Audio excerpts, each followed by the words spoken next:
نحمده ونصلي على رسوله الكريم اما بعد فاعوذ بالله من الشيطان الرجيم بسم الله الرحمن الرحيم رب اشرح لي صدري ويسر لي امري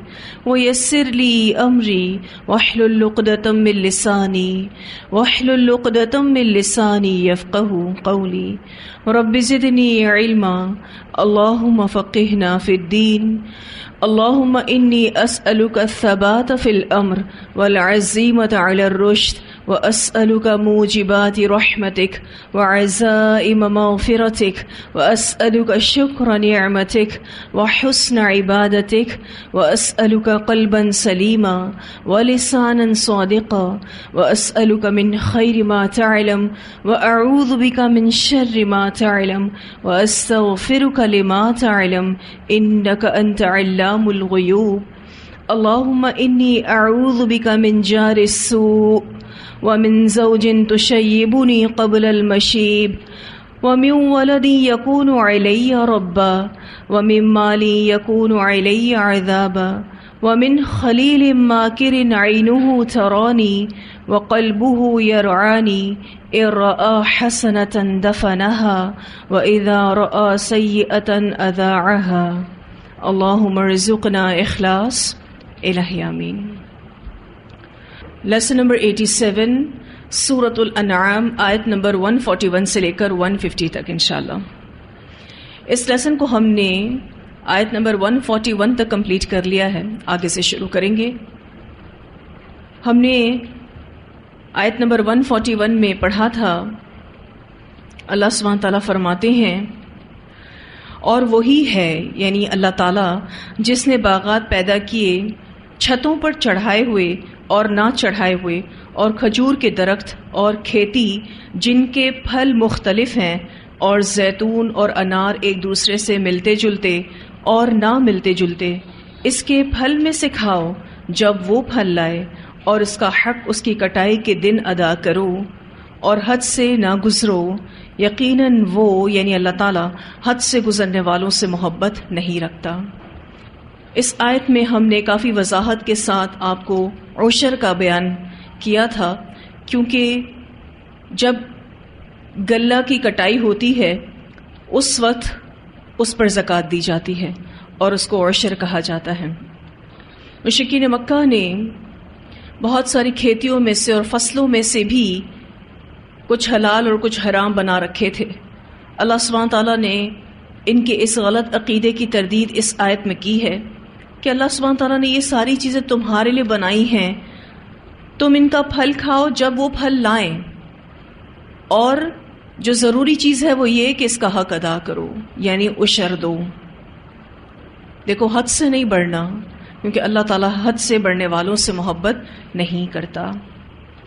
آگے اللہ سبحانہ تعالیٰ فرماتے ہیں وَمِنَ الْأَنْعَامِ اور مویشیوں میں سے یعنی کچھ حمولتاً اٹھانے والے ہیں، وفرشا چھوٹے قد کے ہیں، اور چوپایوں میں سے بوجھ اٹھانے والے یعنی بڑے بڑے بھی پیدا کیے، اور زمین سے لگے ہوئے یعنی چھوٹے چھوٹے بھی پیدا کیے۔ اللہ سبحانہ تعالیٰ یہاں چوپایوں کا ذکر کر رہے ہیں، جس میں سب سے پہلے اللہ تعالیٰ فرماتے ہیں حمولتاً اٹھانے والے ہیں۔ حمولتاً سے مراد وہ جانور ہیں جو بار برداری کے کام آتے ہیں، یعنی بوجھ اٹھانے کا کام کرتے ہیں، جیسے کہ اونٹ، بیل، گھوڑا، گدھا وغیرہ۔ پھر اس سے مراد وہ جانور بھی ہیں جو سواری کے کام آتے ہیں۔ ان میں سے جو بھی حلال ہیں اس کا گوشت بھی کھایا جا سکتا ہے۔ وفرشا اور چھوٹے قد کے، فرشا سے مراد چھوٹے قد کے جانور ہیں، جیسے بھیڑ، بکری وغیرہ۔ ان کو فرشا اس لیے کہا جاتا ہے کہ ان کا قد چھوٹا ہوتا ہے اور ذبح کے وقت یہ لٹائے جاتے ہیں۔ پھر اس سے مراد وہ چوپائے بھی ہیں جن کا ہم گوشت کھاتے ہیں اور دودھ پیتے ہیں۔ پھر یہ کہ ان کی کھالیں وغیرہ بچھانے کے کام آتی ہیں، ان کے بال سے اون، قالین وغیرہ بنتے ہیں۔ تو اللہ سبحانہ تعالیٰ فرماتے ہیں وَمِنَ الْأَنْعَامِ حَمُولَةً وَفَرَشًا، اور چوپایوں میں سے کچھ بوجھ اٹھانے والے ہیں اور کچھ زمین سے لگے ہوئے ہیں، اللہ نے ان کو پیدا کیا ہے۔ کلو کھاؤ مما، اس میں سے جو رزقکم اللہ، رزق دیا تم کو اللہ نے، اللہ کا دیا ہوا رزق کھاؤ، یعنی ان میں سے حلال جانوروں کا گوشت تم کھا سکتے ہو۔ اور پیچھے چونکہ پھلوں اور کھیتیوں کی بات ہوئی تو اگر ہم یہ جملہ پچھلی آیت سے بھی جوڑیں کلو مما رزقکم اللہ، تو کیا معنی ہوگا کہ پھلوں، کھیتیوں اور چوپائے میں سے تم کھاؤ، اللہ نے ان کو پیدا فرمایا ہے اور اس نے ان سب چیزوں کو تمہارے لیے خوراک بنایا ہے، تمہارے لیے رزق بنا دیا ہے۔ وَلَا تَتَّبِعُوا، اور نہ تم پیروی کرو خطوات الشیطان، شیطان کے قدموں کی، شیطان کے قدموں کی پیروی نہ کرو۔ اس کا مطلب یہ ہے کہ ان کے حلال اور حرام اور ان کے کھانے یا نہ کھانے کے متعلق تم خود ہی اپنی طرف سے ضابطے نہ بنا ڈالو، اپنی مرضی کے قانون مت بناؤ۔ جس طرح مشرکین اس شیطان کے پیچھے لگ گئے اور حلال جانوروں کو بھی اپنے اوپر حرام کر لیا، تو تم اس کی پیروی نہ کرنا۔ وَلَا تَتَّبِعُوا خُطُوَاتِ الشَّيْطَانِ، اللہ تعالیٰ نے انسان کے لیے ان جانوروں کو حلال بنایا اور انسان شیطان کی باتوں میں آ کر ان کو حرام قرار دے دیتا ہے، اپنی دنیا کو بھی خراب کرتا ہے اور اپنی آخرت کو بھی خراب کرتا ہے۔ گویا اللہ کی حلال کردہ چیزوں کو حرام یا حرام کو حلال کرنا شیطان کی پیروی ہے۔ اللہ سبحانہ تعالیٰ فرماتے ہیں شیطان کی پیروی مت کرو۔ جو بھی ایسی پابندیاں عائد کرنے والے ہیں اور ایجاد کرنے والے ہیں، سب لوگوں کو شیطان قرار دیا گیا ہے، اور ایسے لوگوں کی باتیں ماننے والوں کو شیطان کا پیروکار کہا گیا ہے۔ یہ لوگ اللہ پر غلط باتیں منسوب کرتے ہیں اور اللہ کی حلال کردہ چیزوں کو حرام بنا دیتے ہیں۔ اللہ سبحانہ تعالیٰ فرماتے ہیں انہو، بے شک وہ یعنی شیطان، لکم تمہارے لیے، عدوٌ دشمن ہے، مبین کھلم کھلا، بے شک شیطان تمہارا کھلا دشمن ہے، یعنی اس کی دشمنی میں کسی قسم کا کوئی شک و شبہ نہیں، یہ تمہارا کھلا دشمن ہے، اعلانیہ دشمن ہے۔ پھر اللہ سبحانہ تعالیٰ فرماتے ہیں ثمانیۃ ازواج، 8 جوڑے ہیں، من الضأن اثنین، بھیڑ میں سے 2، ومن المعز اثنین، اور بکری میں سے 2۔ قل، کہہ دیجئے، اذکرین، کیا 2 مذکر، کیا دونوں نروں کو حرما، اس نے حرام کیا، اس نے یعنی اللہ تعالیٰ نے حرام کیا، ام الانثیین، یا دونوں ماداؤں کو، ام اشتملت، یا وہ جو مشتمل ہیں، علیہ اس پر، ارحام الانثیین، رحم دونوں ماداؤں کے۔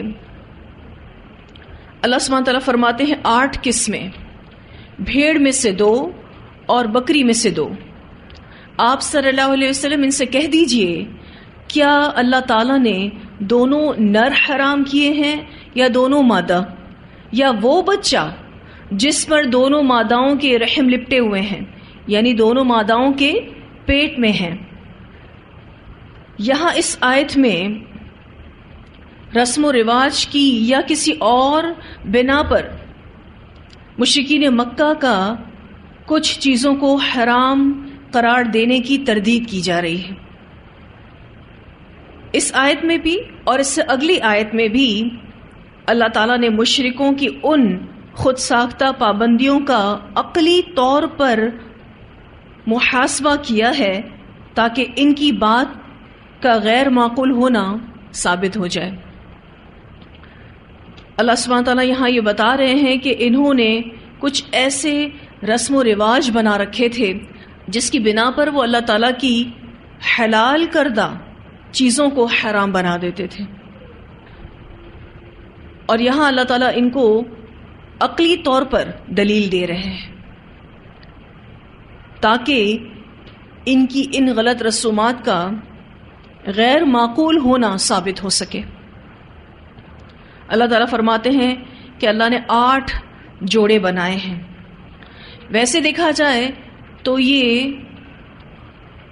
کل 4 جنسیں ہیں۔ 2 جنسوں کا ذکر اس آیت میں ہے، جیسا کہ ہم نے پڑھا من الضأن اثنین، بھیڑ میں سے 2، بھیڑ میں سے 2 یعنی نر اور مادہ، بھیڑ اور مینڈھا۔ پھر اللہ تعالیٰ کہتے ہیں وَمِنَ الْمَعْزِ اثْنَيْن، اور بکری میں سے 2 یعنی نر اور مادہ، بکرا اور بکری۔ تو اس آیت میں 2 جنسوں کا ذکر ہے اور اگلی آیت میں 2 اور جنسوں کا ذکر ہے۔ ویسے یہ 4 جنسیں ہیں لیکن جوڑے کتنے ہیں؟ 8۔ یہی جانور ہیں جو عرب میں پائے جاتے تھے۔ اللہ سبحانہ تعالیٰ نے آپ صلی اللہ علیہ وسلم سے فرمایا کہ ان مشرکوں سے پوچھئے کہ اللہ تعالیٰ نے ایک ہی جنس کا نر تو کسی پر حلال کیا ہوا ہو اور مادہ کو حرام کیا ہوا ہو، یا پھر مادہ کو حلال کیا ہو اور نر کو حرام کیا ہو، یا پھر جانور خود تو حلال ہو مگر اس کے پیٹ سے نکلا ہوا بچہ زندہ ہو تو کسی پر حلال ہو اور کسی پر حرام ہو، اور اگر یہ بچہ مردہ پیدا ہو تو سب کے لیے حلال ہو۔ اللہ تعالیٰ فرماتے ہیں کہ اللہ ایسی لغو باتوں کا حکم کیسے دے سکتا ہے؟ اللہ تعالیٰ فرماتے ہیں نبئونی، بتاؤ مجھ کو، بعلم، ساتھ علم کے، ان کنتم صادقین، اگر ہو تم سچے، جو تم حرام حلال بتاتے ہو کیا تمہارے پاس اس کی دلیل ہے؟ اور یہاں یہ انداز اختیار کر کے اللہ تعالیٰ یہ بتانا چاہتے ہیں کہ یہ سب کچھ حلال ہے اور ان کے پاس ان کو حرام قرار دینے کی کوئی دلیل نہیں۔ نبئونی بعلم ان کنتم صادقین، یہ کہہ کر اللہ تعالیٰ کیا کہنا چاہتے ہیں؟ کہ سب کچھ حلال ہے، ورنہ انداز تو پھر یہ ہوتا نا کہ ہاں جو تم کہہ رہے ہو وہ حرام ہے۔ انداز کیا اختیار کیا گیا کہ ہے کوئی دلیل، اگر تم سچے ہو تو لاؤ دلیل۔ پھر اللہ سبحانہ تعالیٰ فرماتے ہیں وَمِنَ الْإِبِلِ اثْنَيْن، اور اونٹ میں سے 2 یعنی نر اور مادہ، اونٹ اور اونٹنی۔ وَمِنَ الْبَقَرِ اثْنَيْن، اور گائے میں سے 2 یعنی نر اور مادہ، گائے اور بیل۔ قل، کہہ دیجئے، الذکرین، کیا دونوں نروں کو حرما، اس نے حرام کیا یعنی اللہ تعالیٰ نے حرام کیا، ام الانثیین، یا دونوں ماداؤں کو، ام اشتملت، یا وہ جو مشتمل ہیں، علیہ، جس پر، ارحام الانثیین، رحم دونوں ماداؤں کے۔ ام کنتم، یا تھے تم، شہداء، گواہ، اذ، جب، وصاکم اللہ، وصیت کی تم کو اللہ نے، بہذا، اس کی، کیا تم اس وقت موجود تھے جس وقت اللہ تعالیٰ یہ سب کچھ بتا رہا تھا؟ اللہ تعالیٰ تمہیں اس کی وصیت کر رہا تھا؟ اللہ تعالیٰ جب اس کی وصیت کر رہا تھا، اس کی ڈیٹیلز بتا رہا تھا، تو کیا تم اس وقت وہاں حاضر تھے؟ اب آپ دیکھیں تو اس سے پچھلی آیت میں اللہ تعالیٰ فرماتے ہیں نبئونی بعلم ان کنتم صادقین، اور یہاں اس آیت کے آخر میں اللہ تعالیٰ فرماتے ہیں ام کنتم شہداء اذ وصاکم اللہ بہذا۔ اس سے ہی پتہ چلتا ہے کہ کسی بھی چیز کی تحقیق کے لیے گواہی ضروری ہے، اور یہ گواہی 2 طرح کی ہوتی ہے، ایک یقینی علم کی بنا پر دی گئی شہادت، اور دوسری آنکھوں دیکھی شہادت۔ آیت نمبر 143 میں علمی شہادت اللہ تعالیٰ مانگ رہے ہیں، اور آیت نمبر 144 کے آخر میں عینی شہادت مانگ رہے ہیں۔ ان مشرکین کے پاس دونوں طرح کے دلائل نہیں ہیں، لیکن کسی بھی چیز کی تحقیق کے لیے کیا ضروری ہے؟ گواہی ضروری ہے، اور گواہی کتنی طرح کی ہوتی ہے؟ ایک جو علم یقینی پر مبنی ہو، ٹھیک ہے، یا پھر عینی شہادت، آنکھوں سے دیکھا ہو کسی نے. یہاں آیت نمبر 143 میں دیکھیے اللہ تعالیٰ ان سے علمی گواہی مانگ رہے ہیں، نبئونی بعلم ان کنتم صادقین. اور آیت نمبر 144 کے آخر میں اللہ تعالیٰ ان سے عینی شہادت مانگ رہے ہیں، ام کنتم شہداء اذ وصاکم اللہ بہذا. کیا تم اس وقت موجود تھے جب اللہ تعالیٰ ان تمام چیزوں کی وصیت کر رہا تھا؟ پھر اللہ سبحانہ تعالیٰ فرماتے ہیں فمن اظلم، تو کون زیادہ بڑا ظالم ہے، ممن، اس سے جو افترا گھڑ لے علی اللہ اللہ پر، کذباً جھوٹ، لیضل الناس تاکہ بھٹکا دے لوگوں کو، بغیر علم بغیر علم کے. اب اس شخص سے بڑا ظالم کون ہو سکتا ہے جو اللہ پر جھوٹ باندھے تاکہ لوگوں کو کسی علم کے بغیر گمراہ کر دے. ان اللہ، بے شک اللہ تعالی، لا یہدی، نہیں ہدایت دیتا، القوم الظالمین، ظالم قوم کو. یہاں ظالم سے مراد عمر بن لحی ہے. اس بارے میں ایک روایت آتی ہے، رسول اللہ صلی اللہ علیہ وسلم نے فرمایا، میں نے عمر بن لحی کو جہنم میں اپنی انتڑیاں کھینچتے ہوئے دیکھا. اس نے اس سے پہلے بتوں کے نام پر وسیلہ اور حام وغیرہ چھوڑنے کا سلسلہ شروع کیا. اسے بخاری نے روایت کیا ہے. یہ جو شخص تھا عمر بن لحی، خزاع قبیلے کے سرداروں میں سے تھا، جو جرہم قبیلے کے بعد خانہ کعبہ کا والی بنا تھا. اس نے سب سے پہلے دین ابراہیمی میں تبدیلی کی تھی اور حجاز میں بت قائم کر کے لوگوں کو ان کی عبادت کرنے کی دعوت دی تھی اور مشرکانہ رسمیں جاری کی تھیں. اب یہ وہ شخص تھا جس نے سب سے پہلے عرب کی سرزمین پر شرک کی ابتدا کی. تو اللہ سبحانہ تعالیٰ فرماتے ہیں اس شخص سے بڑا ظالم پھر کون ہے جو اللہ پر جھوٹ باندھے اور لوگوں کو علم کے بغیر گمراہ کرے. پھر اللہ تعالیٰ ایسے ظالموں کو ہدایت نہیں دیتا. ایک اور روایت آتی ہے، آپ صلی اللہ علیہ وسلم نے فرمایا، اللہ تعالیٰ فرماتے ہیں میں نے اپنے بندوں کو دین حنیف پر پیدا کیا، یعنی توحید پر پیدا کیا، لیکن شیطانوں نے انہیں بہکایا اور ان پر ان چیزوں کو حرام کر دیا جن کو میں نے حلال کیا تھا، اور انہیں حکم دیا کہ وہ میرے ساتھ ان کو شریک ٹھہرائیں جن کے شریک ہونے کی میں نے ہرگز کوئی سند نازل نہیں کی. اسے مسلم نے روایت کیا ہے. اللہ تعالیٰ نے شرک کی کوئی دلیل نہیں اتاری، لیکن شیطان کے بہکاوے میں آ کر انسان شرک کرتا ہے. اللہ تعالیٰ نے تو انسان کو توحید پر پیدا کیا. ہم سب فطرت پر پیدا کیے گئے ہیں، اور فطرت کیا ہے؟ توحید. اللہ سبحانہ تعالیٰ فرماتے ہیں اللہ ایسے ظالموں کو ہدایت نہیں دیتا. پھر اللہ تعالیٰ فرماتے ہیں قل، کہہ دیجئے، لا اجدو، نہیں میں پاتا، فیما اوحیا، اس میں سے جو وحی کیا گیا، الیہ، میری طرف، محرمن، حرام شدہ، علی طاعم، اوپر کسی کھانے والے کے، یطعمہ، وہ کھاتا ہے اس کو، الا، مگر، ان یکونا، یہ کہ وہ ہو، میتتن، مردار، او دمم مسفوحا، یا خون بہتا ہوا، او لحم خنزیر، یا گوشت سور کا، فإنہ، تو بے شک وہ، رجس، ناپاک ہے، گندگی ہے، او یا وہ ہو، فسقا، نافرمانی، اوہل لغیر اللہ، پکارا گیا واسطے غیر اللہ کے، بھی، ساتھ اس کے، یا پھر جس کو، فمن اضطر، تو جو کوئی مجبور کیا گیا، غیر باغن، نہ سرکشی کرنے والا، ولا عادن، اور نہ حد سے بڑھنے والا، فإن ربک، تو بے شک آپ کا رب، غفور الرحیم، غفور الرحیم ہے. اس آیت میں آپ صلی اللہ علیہ وسلم سے کہلوایا جا رہا ہے، قل، آپ کہہ دیجئے کہ جو وحی میری طرف آئی ہے تو میں اس میں کوئی ایسی چیز نہیں پاتا جو کھانے والے پر حرام کی گئی ہو، الا یہ کہ وہ مردار ہو، یا بہایا ہوا خون ہو یا خنزیر کا گوشت ہو. کیوں؟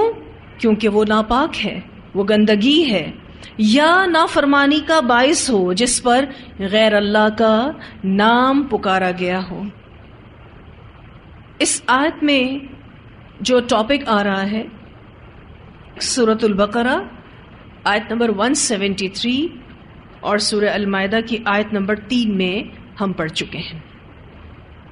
لیکن کچھ جانوروں اور پرندوں کی حرمت سنت نبی صلی اللہ علیہ وسلم سے بھی ثابت ہے. یہ جو آیت ابھی ہم پڑھ رہے ہیں اس آیت سے پہلے بس یہی حرام تھا. کیوں؟ کیونکہ یہ مکی دور کی آیت ہے. سورۃ الانعام مکی سورت ہے. المائدہ کی آیت کے بعد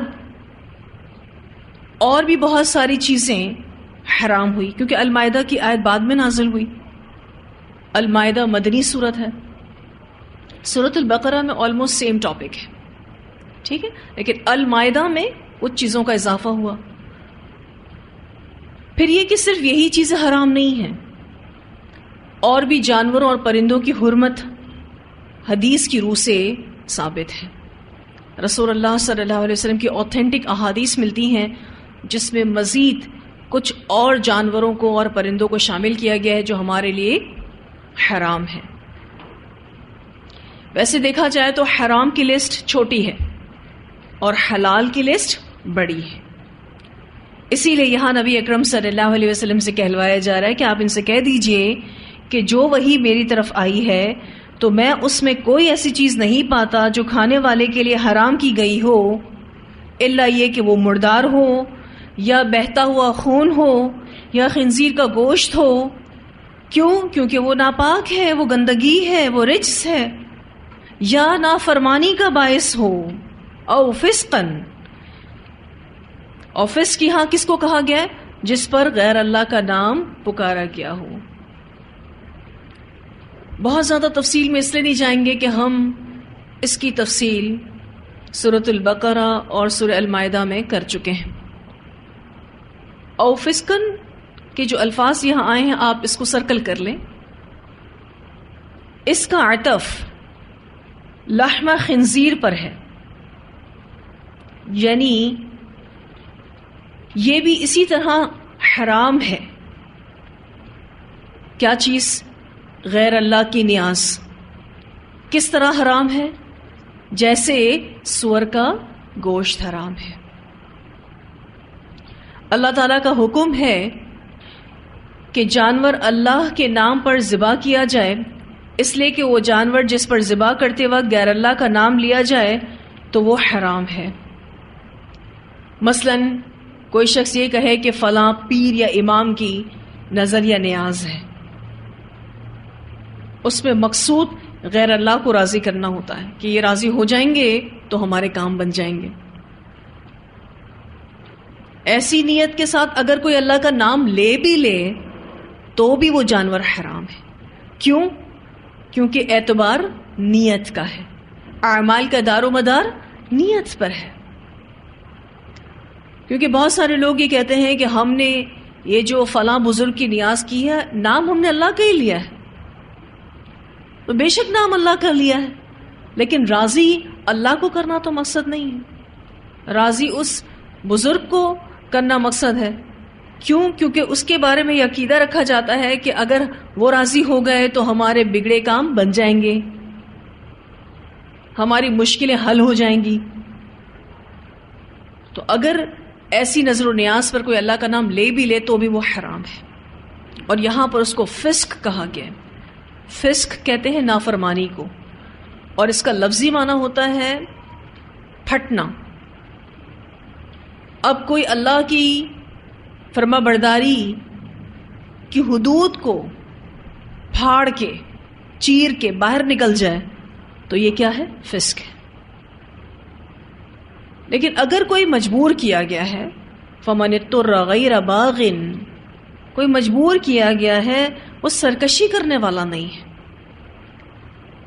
ولا عاد، اور نہ حد سے بڑھنے والا ہے، فإن ربک غفور رحیم، تو بے شک آپ کا رب اس کے لیے غفور رحیم ہے،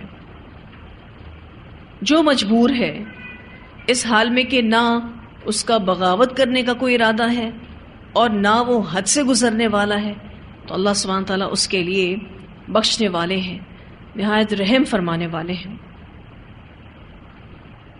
پھر آگے اللہ سبحانہ تعالیٰ فرماتے ہیں وَعَلَى الَّذِينَ هَادُوا، اور اوپر ان لوگوں کے جو یہودی بن گئے، حرمنا حرام کر دیا ہم نے، کل ہر ذی ظفر ناخن والے جانور۔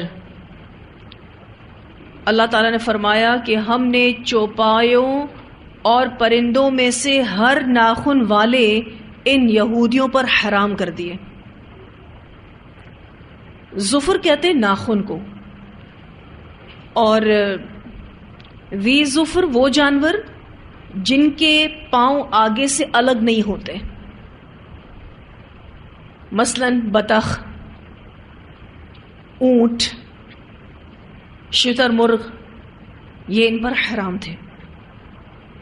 آپ نے بطخ کے پاؤں دیکھے ہوں تو جڑا ہوا ہوتا ہے نا، تو ذی ظفر سے مراد کیا ہے؟ وہ جانور جن کے پاؤں آگے سے الگ نہیں ہوتے۔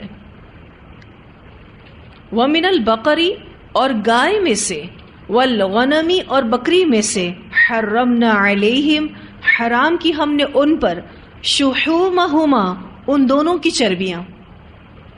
شحم کہتے ہیں چربی کو، اور یہ تسنیہ کا صیغہ ہے کہ ان دونوں کی، گائے اور بکری دونوں کی چربیاں ہم نے ان یہودیوں پر حرام کر دی تھی۔ الا مگر ما حملت، اٹھائی ہوئی ہو یا لگی ہوئی ہو، ظہورہما، ان دونوں کی پیٹھوں پر، او الحوایا، یا آنتوں پر، او مختلط، یا جو مل جائے، بعظم، ساتھ ہڈی کے، سوائے اس چربی کے جو ان کی پیٹھوں یا آنتوں کے ساتھ لگی ہوئی ہو یا ہڈی کے ساتھ ملی ہوئی ہو، یعنی چربی کا اتنا حصہ ان کے لیے الاؤڈ تھا۔ کون سا حصہ؟ جو ان کی پیٹھوں پر لگی ہوئی ہو، گائے اور بکری کی پیٹھوں پر، یا پھر ان کی آنتوں کے آس پاس لگی ہو، یا پھر جو ہڈی کے ساتھ مل جائے۔ یعنی چربی ان پر ویسے تو حرام تھی، لیکن چربی کے حکم سے مستثنا یہ 3 حصوں کی چربی تھی،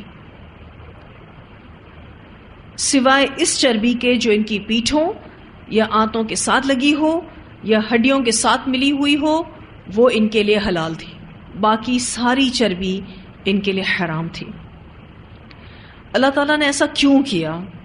ذالک، یہ، جزیناہم، بدلہ دیا ہم نے ان کو، ببغیہم، ان کی سرکشی کی وجہ سے، یہ چیزیں بطور سزا ان پر حرام تھی۔ وَإِنَّا، اور بے شک ہم، لَصَادِقُونَ، البتہ سچے ہیں۔ نبی اکرم صلی اللہ علیہ وسلم سے اللہ تعالیٰ فرماتے ہیں کہ ہم نے جو آپ کو یہ خبر دی ہے، یہ خبر بالکل سچی ہے۔ وَإِنَّا لَصَادِقُونَ، اور بے شک ہم البتہ سچے ہیں۔ ایک معنی تو اس کا یہ ہے کہ آپ صلی اللہ علیہ وسلم کو جو کچھ بھی اللہ تعالیٰ نے بتایا، یہ ساری خبریں سچی ہیں۔ اور ایک معنی یہ بھی ہے کہ ہم نے ان کے ظلموں کی وجہ سے انہیں جو سزا دی، تو ہم اس میں عدل کرنے والے ہیں، یعنی ان کو سزا دینے میں ہم سچے ہیں، ان کو صحیح سزا ملی ہے۔ اور ایک تیسرا معنی بھی اس کا کیا جاتا ہے کہ اللہ تعالیٰ یہاں پر یہودیوں کا جھوٹ کھول رہے ہیں کہ یہ یہودی جھوٹے ہیں اور اللہ تعالیٰ سچے ہیں۔ تو اللہ تعالیٰ فرماتے ہیں یہ یہودی جھوٹے ہیں، یہ چیزیں ان پر بطور سزا حرام کی گئی تھیں۔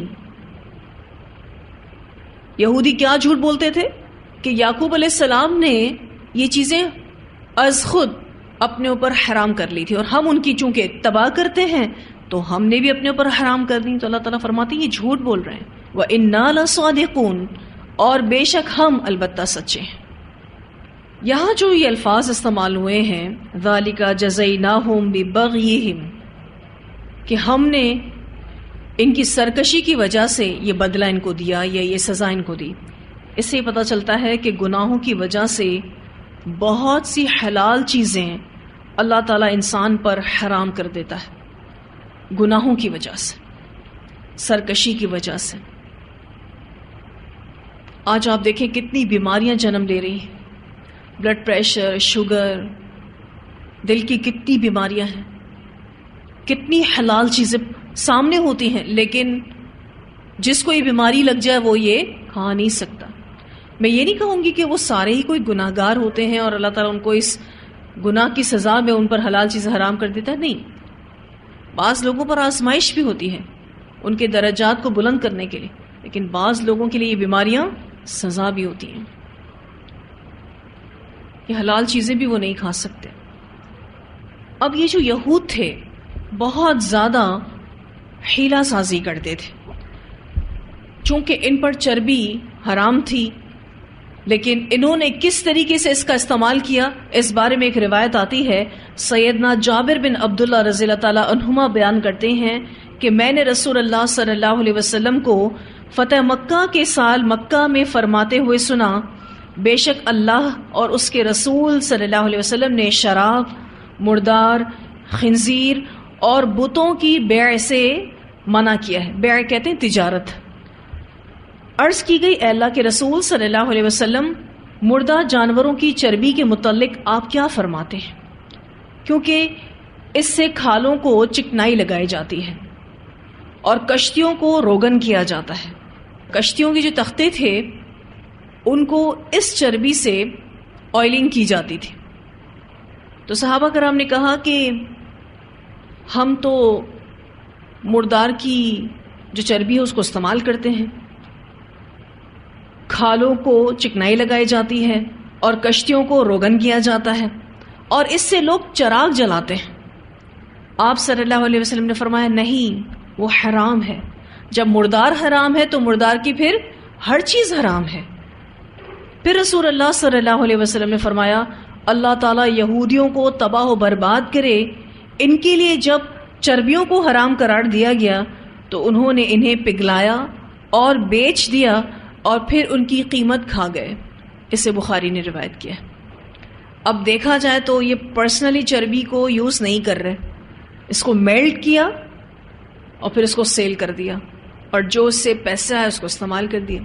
ویسے بھی یہود بہت زیادہ ہیلہ سازی کیا کرتے تھے. سبت کے قانون میں بھی انہوں نے ہیلہ سازی کی تھی. جب اللہ تعالیٰ نے ان کو مچھلیوں کے شکار کرنے سے منع کیا تھا تو انہوں نے کیا کیا تھا؟ جمعے کی رات کو دریا میں جال لگا لیا کرتے تھے. ہفتے والے دن بظاہر کوئی شکار نہیں کرتا تھا اور پھر اتوار والے دن اس جال کو اٹھا لیا کرتے تھے. تو بہت ہیلہ ساز قوم تھی. آج مسلمانوں کا کیا حال ہے؟ سود کو حلال کرنا ہے تو نت نئے ہیلے موجود ہیں مسلمانوں کے پاس. زکوٰۃ نہیں دینی تو اس کے لیے بھی ہیلے موجود ہیں. کسی کاروبار میں کوئی حرام چیز کرنی ہے تو 10 ہیلے موجود ہیں. مسلمانوں کا بھی یہی یہودیوں جیسا حال ہے. اللہ تعالیٰ فرماتے ہیں کہ ہم نے ان کو ان کی سرکشی کی بنا پر سزا دی اور ہم اس سزا دینے میں سچے ہیں. ہم نے ان کو بالکل ٹھیک سزا دی، عدل پر مبنی سزا دی ہے. یہ بے شک جھوٹ بولتے ہیں کہ ہم یعقوب علیہ السلام کی اتباع کر رہے ہیں. ایسا نہیں ہے. ہم جو آپ کو خبر دے رہے ہیں یہ سچی ہے.